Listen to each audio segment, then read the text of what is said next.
Halo Tribuners dan Sobat WK, kembali lagi bersama saya Desi Selviani dalam Super Prediksi Piala Eropa 2024. Bersama saya ada Bung Majid, halo Bung Majid. Kak Desi. Dan ada Bung Raf, halo Bung Raf. Halo Mbak Des. Nah, kita kembali lagi bicara soal Piala Eropa 2024 ya, semakin sengit nih pertandingannya setelah laga pembuka kemarin.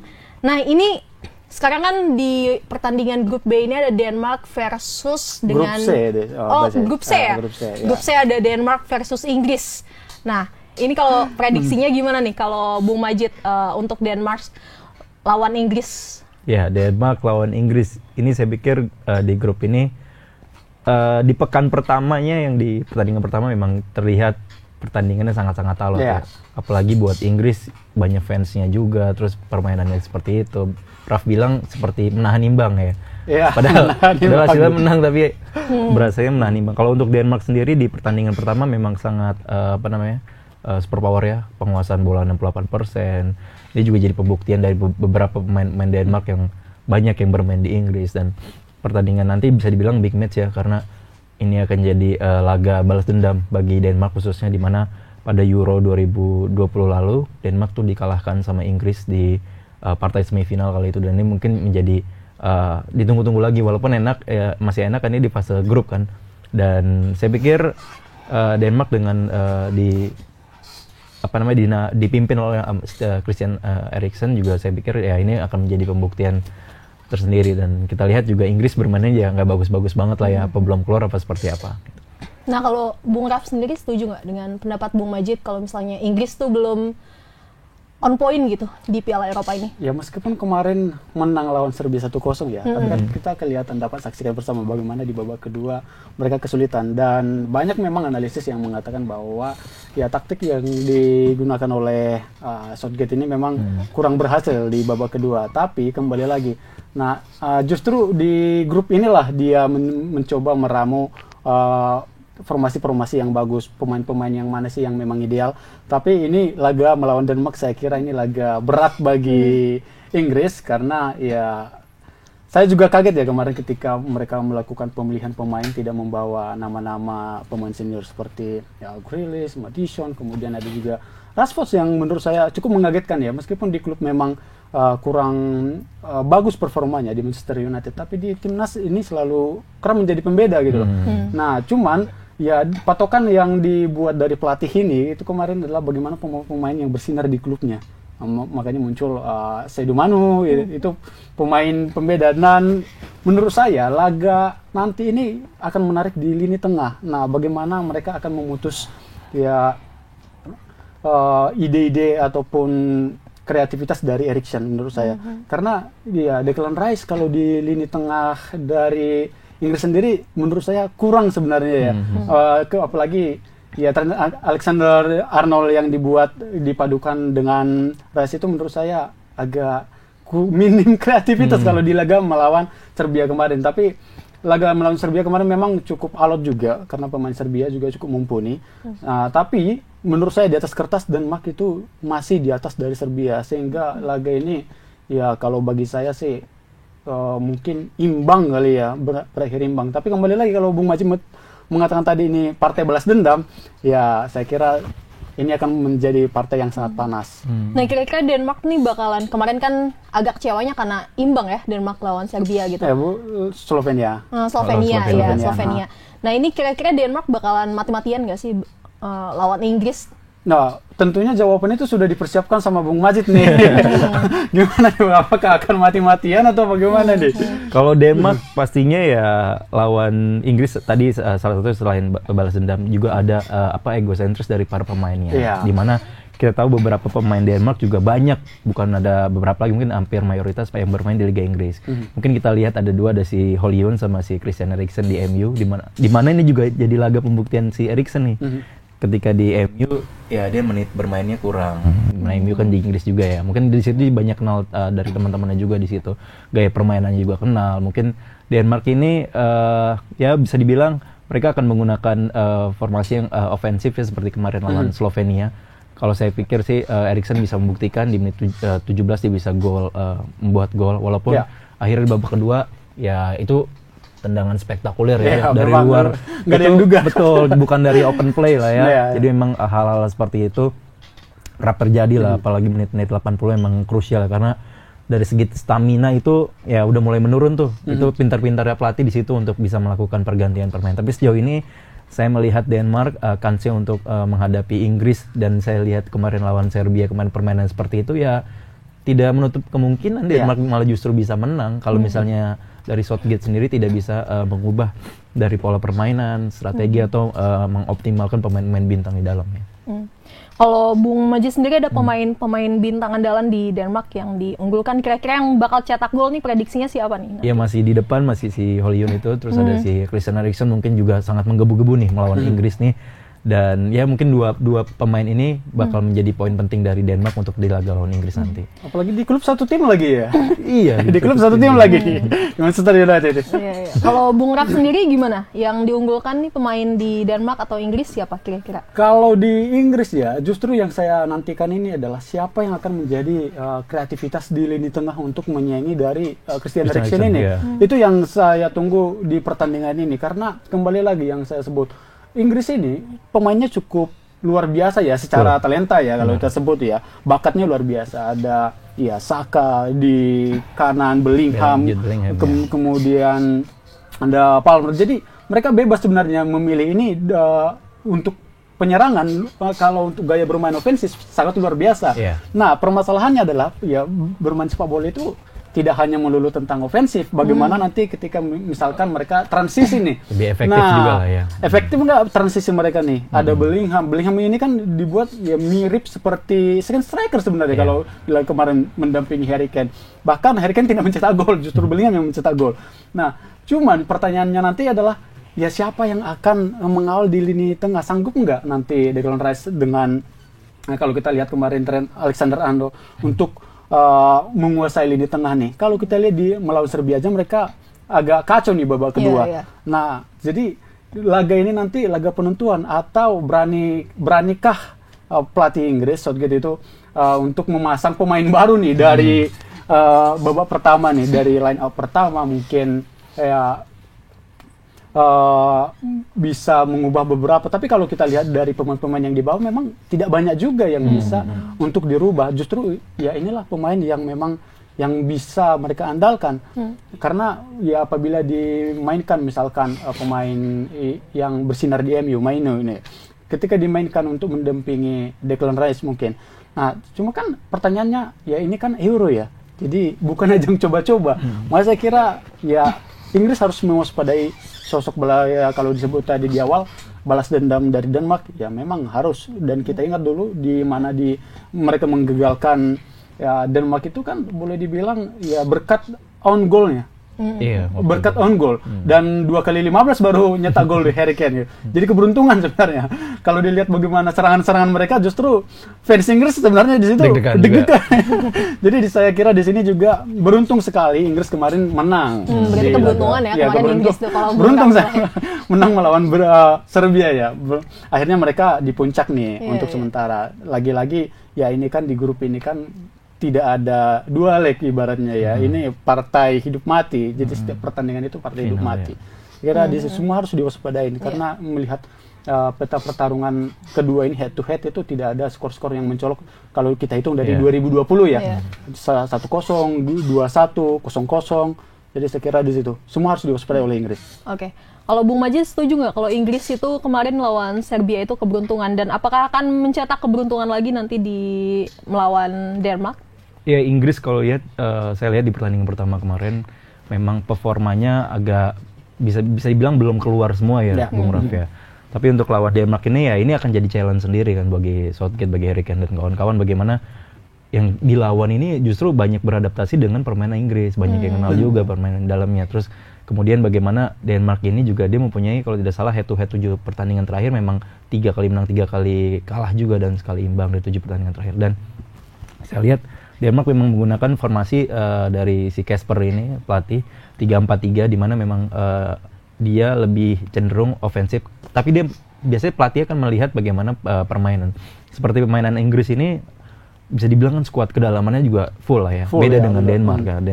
Kalau Denmark ya bisa kita lihat ya beberapa pemain lah yang pemain-pemain yang kita kenal dan pemain berkualitas, cuman mereka punya kolektivitas yang sangat bagus, sangat tinggi, dan saya pikir ini juga menjadi ancaman dari timnas Inggris sendiri untuk Denmark. Dan Bung Raf juga benar kalau untuk secara permainan juga tidak ada skor-skor yang high ya, mencolok 1-0, 2-1, paling mungkin margin 2 ya untuk kemenangan Inggris.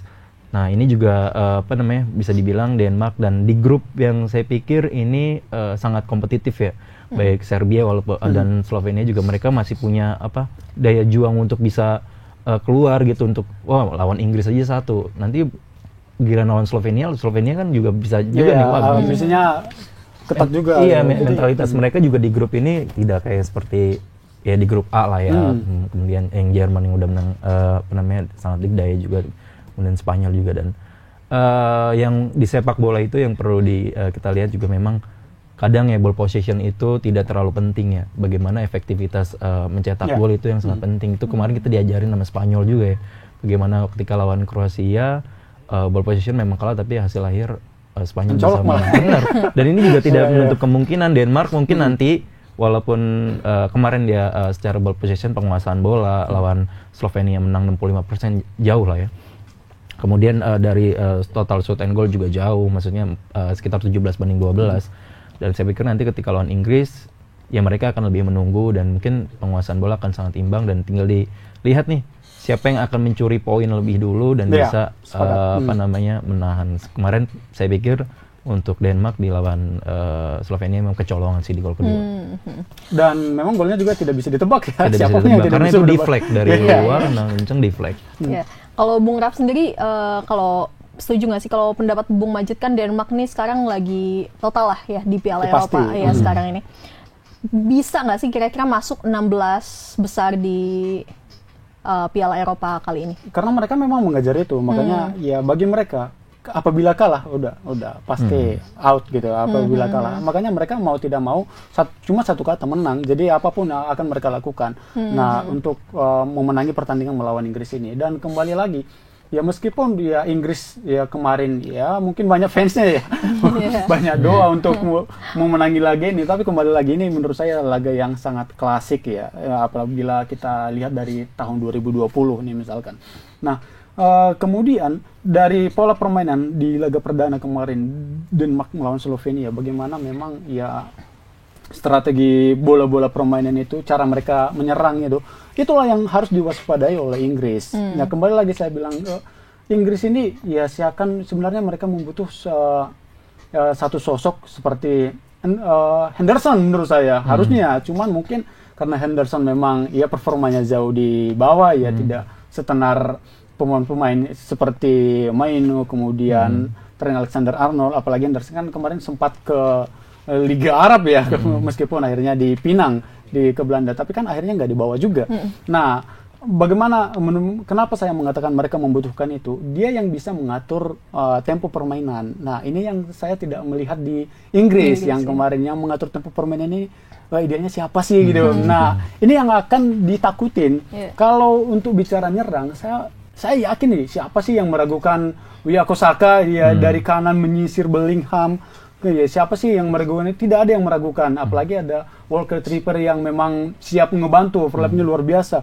Nah, cuma kembali lagi, yang saya patut waspadai adalah serangan balik yang dari Denmark, itu yang dengan kolektivitas permainan mereka, itu yang perlu diwaspadai. Makanya saya bilang, ya siapa nanti yang akan mengantisipasi ini? Nah, apalagi ya kalau saya sih, menurut saya ya, Mainu itu harus dimainkan dari babak pertama untuk kreativitas. Karena Mainu ini yang akan bisa mencari celah nih. Bagaimana dia bisa melihat ruang kosong di lini dari Denmark sendiri. Cuman untuk serangan baliknya, nah itu yang memang ini jadi pertanyaan besar nih. Antisipasi serangan balik dari Denmark nantinya. Iya. Kalau ini kan Denmark udah kelihatan ya, kolektivitasnya sangat baik di lapangan gitu di Piala Eropa kali ini. Kalau prediksi Bung Raf sendiri, Denmark berhasil mencetak gol berapa nih lawan Inggris nanti?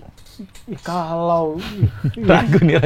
Saya sih pengennya ya ini skornya ya 2-2 lah atau imbang malah. Kenapa nggak optimis? Padahal tadi optimis banget ya Denmark. Ya itu tadi kenapa saya kurang optimis menang. ya meskipun semua pasti ingin menang ya, ya kembali lagi ya siapa yang akan antisipasi serangan balik dari Denmark ini. Nah, karena kalau untuk ya totalitas open play ya saya kira luar biasa kalau Inggris ya. Cuma kembali lagi ya ini kan overlap antara misalkan nih kita sebut nih ada Tripper atau Walker yang kerap ke atas nih, yang di belakang ini nih yang harus diantisipasi nih. Ya mungkin selama ini kan ya yang buat kaget itu kan Crystal Palace ya mengirimkan 4 pemain ya. Nah, kembali lagi menurut saya dia pemain bertahannya nih siapa yang akan cocok nih? Ya pemain pemain bertahannya. Kemudian gelandang bertahan juga. Nah, makanya Declan Rice itu saya harap dia bisa membantu pertahanan, Maino yang akan membuat kreativitas seperti itu. Nah, kenapa saya prediksi skor itu 2-2? Ya karena ya kasihan juga untuk Denmark apabila kalah gitu. Tapi saya kira ini akan menjadi partai yang sangat panas ya. Mungkin ya 3 atau 4 kartu kuning mungkin bisa. Justru saya nyebutnya 3 atau 4 kartu kuning mungkin. Ada yang cedera. Keras lah ya. Agak keras. Karena kalau nggak keras ya bukan Denmark Inggris namanya. Kalau Bung Majes sendiri prediksi skor berapa nih? Pertama saya lihat memang benar kata Bung Raf, pertandingan ini akan menjadi tensinya sangat tinggi ya. Thailand nanti mungkin beberapa kartu bakal dikeluarin oleh sang pengadil lapangan lah ya. Tapi kalau saya lihat dari permainan Inggris kemarin dan compare dengan permainan Denmark di pertandingan pertama, memang pertandingan kedua ini beberapa tim akan menjadi penentu. Kalau misal dia awal udah kalah kan, kedua udah kalah, udah mungkin dia udah nggak punya harapan lagi. Cuman kan kita di sini di grup yang ini kita lihat kans untuk bisa ada peringkat 3 terbaik nanti kan, itu masih akan dicari itu. Terlebih juga hasilnya yang menang baru Inggris aja. Baru Inggris. Sementara Denmark, Slovenia 1-1, kemudian Serbia masih kosong, dan ini pertandingan kedua. Mungkin kalau misalnya masih imbang lagi, Denmark masih bisa kemungkinan untuk bisa melaju, dan kans memang dari sang pelatih, dari sang manajer juga. Denmark yang kali ini skuadnya diuni oleh pemain-pemain yang benar-benar mereka ada di usia emasnya, dan didukung oleh pemain-pemain muda juga yang ada di lini-lini depan. Dan saya pikir Denmark ini bisa ya tidak menutup kemungkinan ya ketika perjalanan dia sampai Euro itu semifinal ya 2020 dan permainannya terus berkembang, ya tidak menutup kemungkinan tahun 92 di mana Denmark pertama kali juara Euro bisa juga terjadi. Dan ini saya pikir titik poinnya akan menghadapi Inggris apabila prediksinya apabila menang nih Denmark, itu istilahnya mentalitasnya makin tinggi lagi, jauh lagi tinggi lagi. Jadi ini pemicu juga semangat ya buat Denmark sendiri. Dan saya pikir juga ini pembuktian beberapa pemain, dan bisa dilihat juga Denmark itu mempunyai defensif yang sangat bagus. Itu ada back dari Barcelona ya, ada si Christensen ya. Itu juga sangat bagus di 3 back, dan kemudian kalau misalnya mereka lagi bertahan itu full bisa sampai 5 backs, dan pemainnya turun. Dan benar kata Bung Raf, permainan dari kolektivitas saat dari defensif ke ofensif itu serangan balik itu Denmark saya pikir gila juga, hampir ya mirip kalau bisa saya bilang dengan pertandingan Spanyol sama Kroasia kemarin, di mana ya kita lihat Kroasia bisa mainnya si Modric ya, pemain-pemain yang udah usianya matang semua, tapi dengan dihajar juga pemain-pemain mudanya Barcelona ya habis juga akhirnya. Dan saya pikir Inggris dengan pemain belakangnya yang masih menjadi PR ya. Iya, karena belum ke Cups di timnas itu masih di bawah. Jadi PR ya, ini juga bakal dimanfaatkan oleh Olion dan Christian Eriksen dan kawan-kawan lainnya. Berapa jadi kira-kira skornya? Ya saya sih masih optimis, masih bisa menang lah tipis 1-0. Walaupun 1-0 ya. Iya, walaupun nanti seri. Kosong untuk Inggris berarti. Iya, walaupun nanti seri ya. Itu golnya juga gol-gol ya mungkin tidak open play, tapi balik lagi Inggris bakal bisa terbuka, bakal bisa mengeksploitasi beberapa permainan, karena ya Inggris tuh punya permain yang kualitasnya di atas rata-rata lah. Tinggal bagaimana Southgate bisa menerapkan posisi yang bagus, terus bisa kapan waktu yang tepat untuk mengganti pemain itu. Jadi saya bilang ketika memang mereka nyerang, wah ini akan sangat asik sekali nih serangan mereka nih. Karena memang pemain-pemainnya ini luar biasa, sprint kemudian punya kemampuan individual yang melewati 1-2 pemain Nah, cuman kan kalau kita lihat di pertandingan pertama, mungkin mereka memburu poin, apalagi yang lawan Serbia yang juga boleh dibilang kolektivitasnya lumayan bagus ya. Nah, jadi pemain ini yang saya lihat kadang ada 3 atau 4 pemain nih ibaratnya yang kemarin itu yang nyaris posisinya berdekatan, padahal masih banyak ruang yang bisa dimanfaatkan sama mereka untuk kreativitas. Nah, itu yang saya curigai adalah bagaimana ketika ya kalau kita saksikan Denmark melawan Slovenia dari pertahanan, dari kotak penalti, pertahanan itu bisa mengirimkan umpan 20-30 meter tepat kepada pemainnya, dan itu bisa langsung serangan cepat, serangan balik. Dan ini yang harus diwaspadai oleh Inggris, ya. Apalagi di lini pertahanan. Ya menurut saya, ya siapa ya yang bisa, ya mungkin Walker ya mungkin bisa mengakomodir atau enggak Tripper ya, karena tidak ada ya Harry Maguire tidak ada di sana. Kemudian di lini tengah, ya oke lah ibaratnya Trent Alexander-Arnold dengan Declan Rice itu bisa nih ibaratnya saling komunikasi. Cuman kan leadernya nggak ada sebenarnya mereka.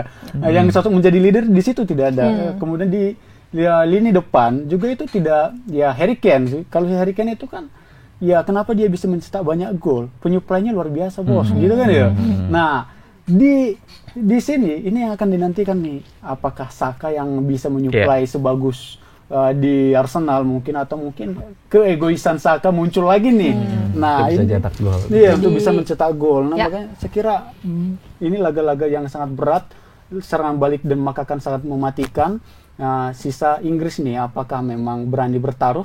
Ya udah kita main terbuka aja, atau kalau semakin permainan terbuka ini akan makin asyik. Oke, kita tunggu aja nanti pada Kamis malam ya Bung Raf, Bung Majid. 10:30 nanti malam, apakah Denmark akan mencetak sejarah lagi seperti tahun 92 itu, atau Inggris bisa mendapatkan keberuntungan lagi seperti kemarin. Dan nanti kita saksikan di Piala Eropa 2024 pada hari Kamis malam pukul 10:30. Saksikan Super Prediksi Piala Eropa 2024 selanjutnya, dan terima kasih. Download Tribun X sekarang, menghadirkan lokal menjadi Indonesia.